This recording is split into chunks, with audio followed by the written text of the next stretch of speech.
Throughout history, people have made amazing accomplishments that define themselves.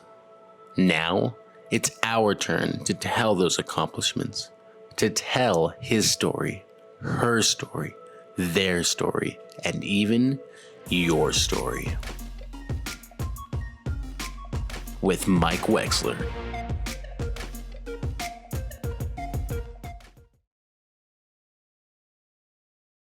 Ladies and gentlemen, welcome to Your Story with me, Mike. Thank you guys so much for tuning in.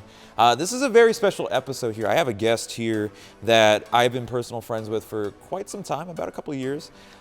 This man right here has done a lot in terms of productions, maybe hosted a couple of watch parties for WWE events, and of also UFC events, I think at one point in time, also ring announcer, color commentator, and of course, just an overall cool dude. I mean, we like to push each other's buttons a lot, but he's a pretty cool dude. So ladies and gentlemen, let me introduce you to the one, the only Ryan Ryderr. Hey, Mike. Thank you for having me. Of course. I mean, with this podcast, I want to showcase a lot of people's stories, and I feel like that your story is really amazing. I mean, sure. That could be a way of putting it. Do you want me to go into it? Or? Actually, that's the first question I kind of wanted to get into was actually of how we met. So we met at a SummerSlam watch party in 2018, I want to say, or 2019? That sounds about right, 2018. Yes. 2018. Yeah, so can you talk to us about like where that beginning for you of like how we met and stuff? Sure. So, like you mentioned, I was working with Dave & Buster's in Ontario Mills at the time, and we decided that we wanted to do WWE watch parties. We felt like it was a market that we hadn't really tapped into. So we started doing that. You approached me and my manager at the time, Michael, and mentioned, hey, I have a YouTube channel. If you guys could, shout that out, that would be awesome. And we did, and it started a friendship. You came to pretty much every other event we did. I think there was maybe one or two you missed because of work, but either way, you came to pretty much every other one. We said hi every time, we got to know each other, and here we are. Yeah, it's really cool how like that transition from start to now. I mean, obviously a lot more projects had happened afterwards. Right. So one of those, before we get into the projects thing, you're a student over at Mount Sac. Yes. So can you talk to us about like, of course it's school, it's hard, it's a process, but like how's everything going in that? So this is actually my second go around. My first time in school was a bit of an adventure, mostly through how it is going right from high school to college. You feel that you've been in school for the past 13 years. You don't want to be there. For some people, and if you're one of those people who you absolutely adore school, all power to you. All the power to you. I wish I was one of those people at the time. I am now. I absolutely adore being in college.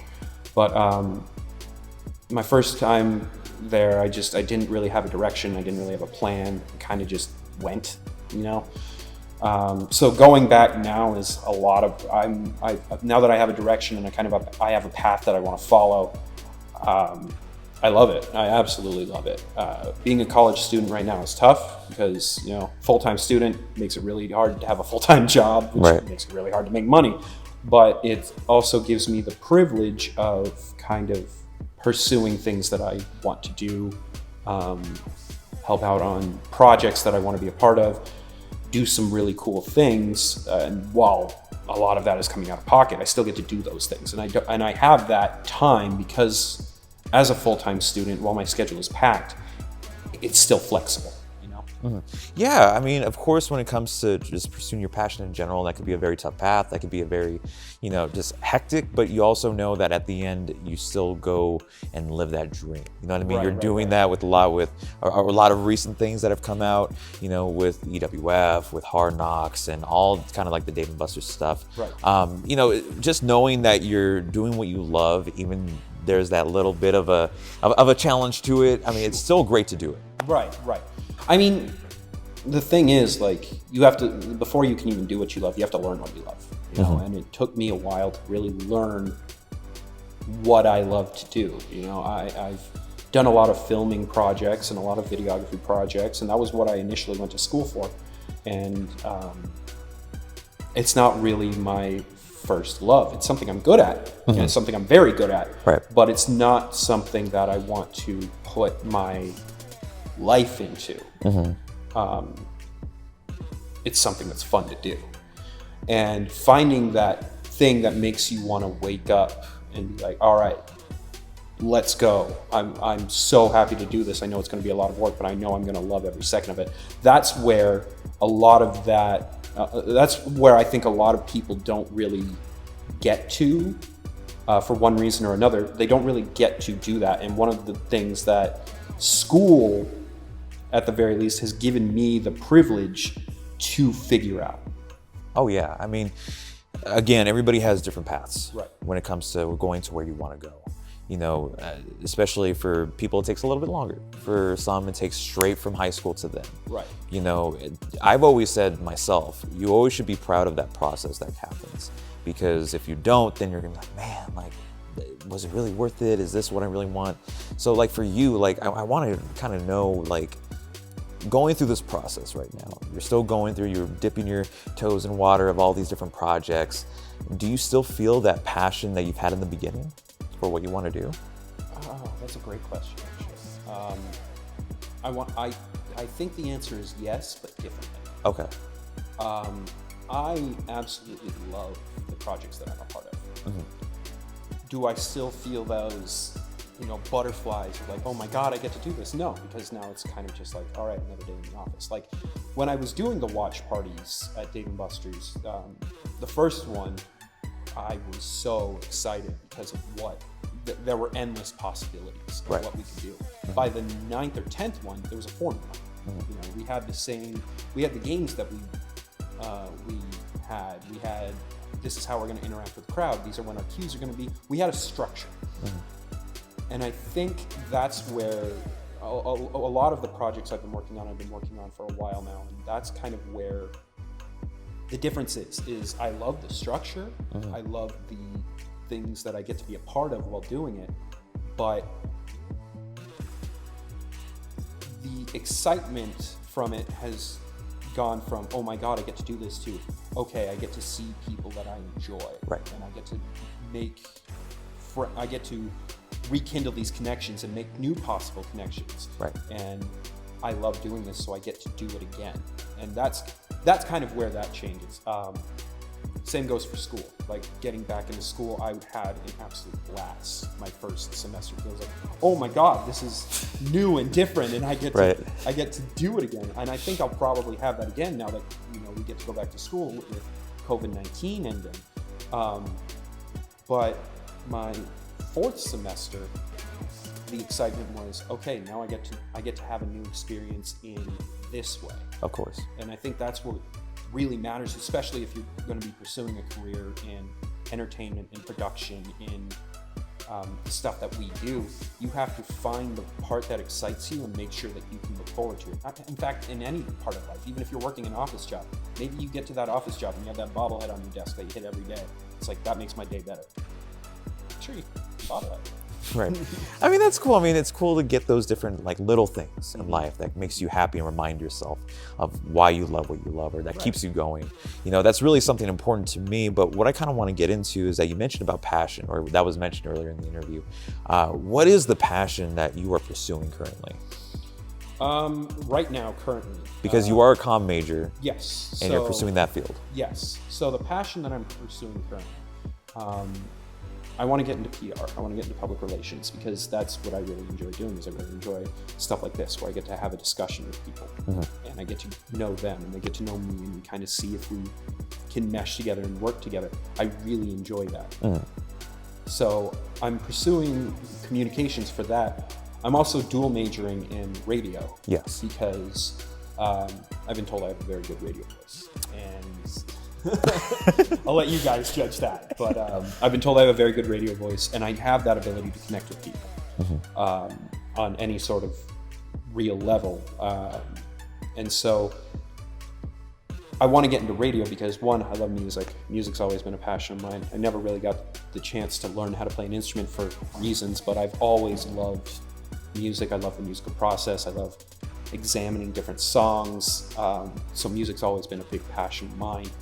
And then communicating that love and that passion with people is why that sounds like a dream come true. So to round it up, PR and radio are the two things right now. Well, what I love, the way you described it, is just that connection with the other person.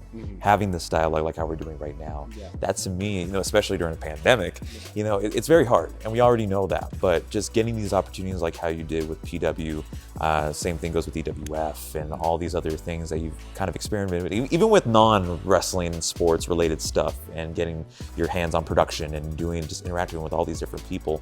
It seems like you're not only pursuing that passion, but you're also getting a bigger gift in that, and that's connecting with people. Well, so I think the more important thing about it, at least if I'm doing some self-examination here, is that, when my first go around in school, and for a very long time before that, I didn't really have a passion, and I didn't really have a lot of joy in life. I didn't know how to enjoy life, and that's its own story in another time. We don't have to go into that. But through years of self-examination and therapy and learning about myself as a person and what I as a man and as a human enjoy, that started to change these last couple of years. And it really kicked off with the watch parties, and learning like, oh my God, I love this. I love being in front of a bunch of people and talking about something that I love, which pro wrestling. Right. So really finding that aspect of it was really the turning point, Okay. And like these past couple of years, and finding I love that, and then realizing like, oh, I can pursue this professionally, and I can turn this into a living if I really want to. And so going back into school, and then helping out with Pandemonium Pro Wrestling, doing something we haven't even gotten into, but the cinematic match with John and Congo Crush, doing all of these things that really test that passion and kind of strengthen it have really been key. Oh yeah. And then just becoming happier with myself as a person and learning to enjoy that, like you said, enjoy the journey. Oh yeah.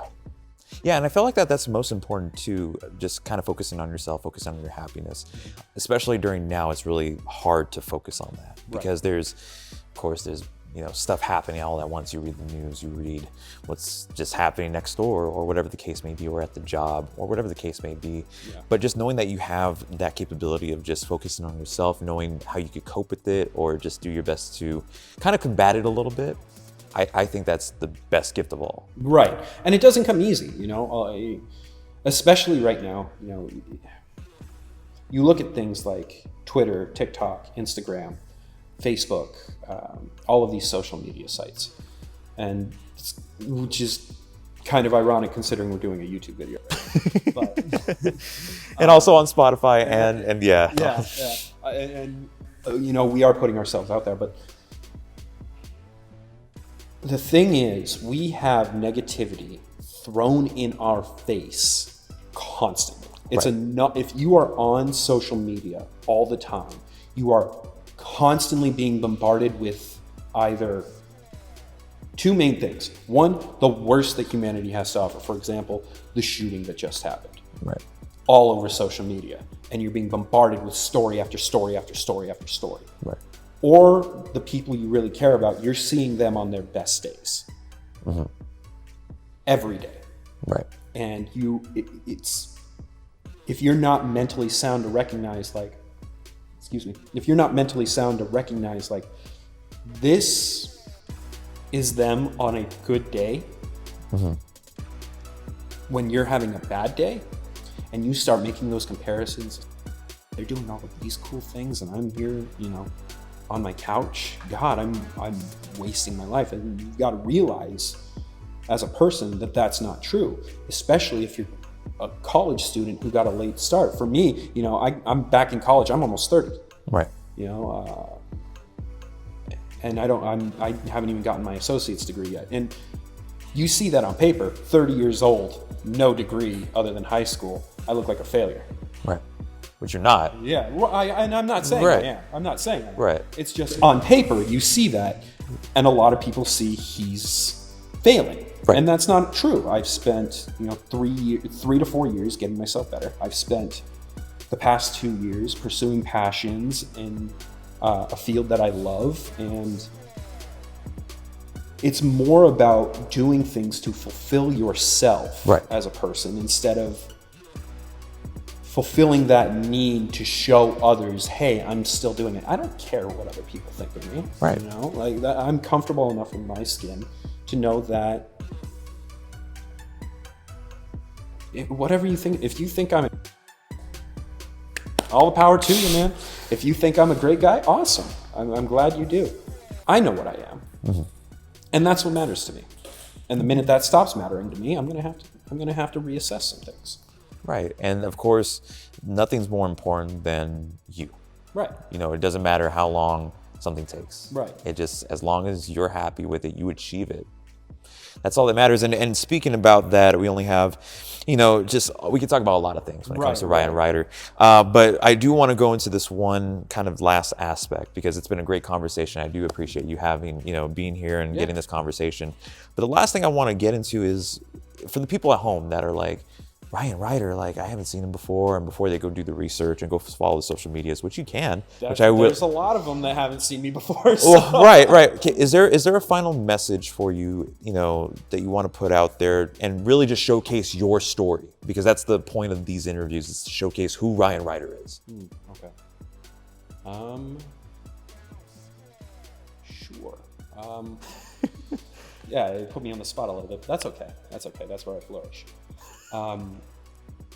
So the thing about me is that I did not have an easy journey. And a lot of people don't. In fact, a lot of people look at my journey and are like, oh, you really didn't go through that much. And that's fine to say, if you say that, but that's fine to say. But Mike touched upon something in the fact that it is about your journey. It's not about where you want to go, although that is important. It's about how you get there and what you overcome and the strength that you have within yourself to make sure that you can overcome it. So I guess my message is learn how to do that.